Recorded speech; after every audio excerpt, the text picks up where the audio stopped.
نبی پاک صلی اللہ علیہ وسلم کی وہ حدیث جس میں آپ نے کہا کہ شادی کے بعد تمہارے 4 ماں باپ ہوتے ہیں، 2 کی خدمت تم پر فرض ہے اور عزت چاروں کی تم پر فرض اور واجب ہے۔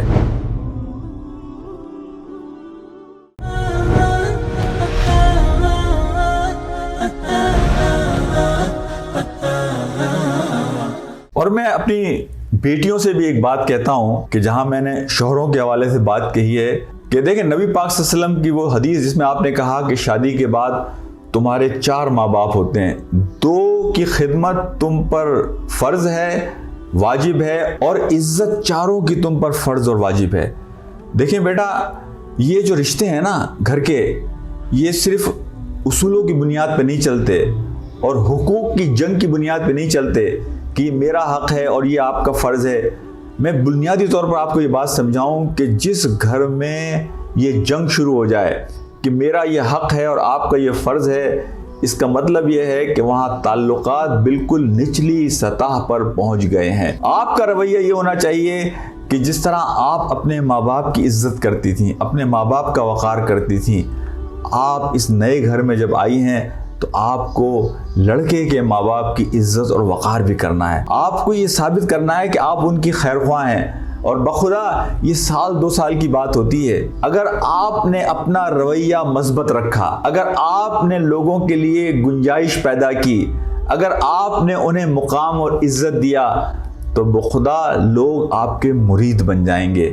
ایک مثال نہیں، سینکڑوں مثالیں میرے سامنے ایسی ہیں کہ جب بچی نے گھر میں آنے کے بعد ایک مثبت انداز میں چیزوں کو کرنے کی کوشش کی۔ یہ ہو سکتا ہے کہ شروع میں کچھ اپس اینڈ ڈاؤن آئیں گھر کے اندر، ایک نیا گھر ہے، لیکن اگر آپ صبر کے ساتھ، حوصلے کے ساتھ ایک بڑی تصویر کو گھر کی سامنے رکھ کر، خاندان کی بڑی تصویر کو سامنے رکھ کر اور دور اندیشی سے کام لیتے ہوئے آگے بڑھیں گی تو آپ دیکھیں گی کہ رستے آپ کے لیے کھلتے چلے جائیں گے۔ تو میں آپ سے یہ کہتا ہوں، اور آپ جو صبر کریں گی، اگر آپ کو کوئی مشکل پیش آتی ہے تو اس کا اجر آپ کے اللہ رب العالمین کے پاس آپ کے لیے رکھا ہوا ہے۔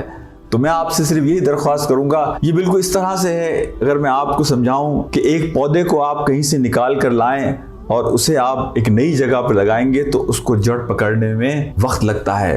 آپ کو اسے پانی دینا ہوگا، دھوپ سے بچانا ہوگا، بارش سے، موسم کی گرمی سے، شدت سے اس کو بچانا ہوگا۔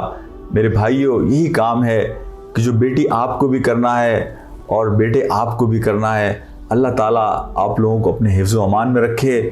محبتوں کو گھر میں بڑھانے کے لیے یہ دین ہمارا جو ہے، اس دین کی تو بنیاد ہی یہ ہے، جہاں قرآن میں سورہ روم میں اللہ سبحانہ وتعالیٰ یہ فرماتے ہیں لِتَسْكُنُوا إِلَيْهَا، تک تم دونوں ایک دوسرے کے ساتھ سکینہ حاصل کرو۔ اور اللہ نے محبت کے لیے لفظ استعمال کیا مودہ، یعنی مودہ وہ ہے انکنڈیشنل لو، کہ ایک دوسرے کے ساتھ آپ محبت کریں، کنڈیشنز نہ لگائیں اس میں کہ تم یہ کرو گے تو میں یہ کروں گی۔ وَلَا تَسْتَوِي الْحَسَنَةُ وَلَا السَّيِّئَةُ ادفع باللتی ہی احسن۔ یہ قرآن کی تعلیمات ہیں۔ اگر کوئی تمہارے ساتھ برائی کرے، تم اس کے ساتھ بھلائی کرو تو اس کا نتیجہ یہ نکلے گا کہ تمہارا دشمن بھی تمہارا دوست بن جائے گا۔ یہ انسانی رویے ہیں جن کے ساتھ ہم جیتے ہیں۔ ان رویوں کو ہمیں چیک رکھنے کی ضرورت ہے۔ ہم اپنے رویے اگر مثبت رکھیں، پازیٹیو رکھیں، اچھے رکھیں، لوگوں کا بھلا سوچیں، تو ایک وقت آئے گا کہ سامنے والا آپ کا مخالف بھی ہو تو وہ بھی آپ کو دوست بن جائے گا۔ بس تھوڑا سا اسپیس پرووائڈ کرنے کی ضرورت ہوتی ہے، تھوڑی سی مہلت اور گنجائش پیدا کرنے کی ضرورت ہوتی ہے۔ اللہ تعالی ہمارا حامی و ناصر ہو۔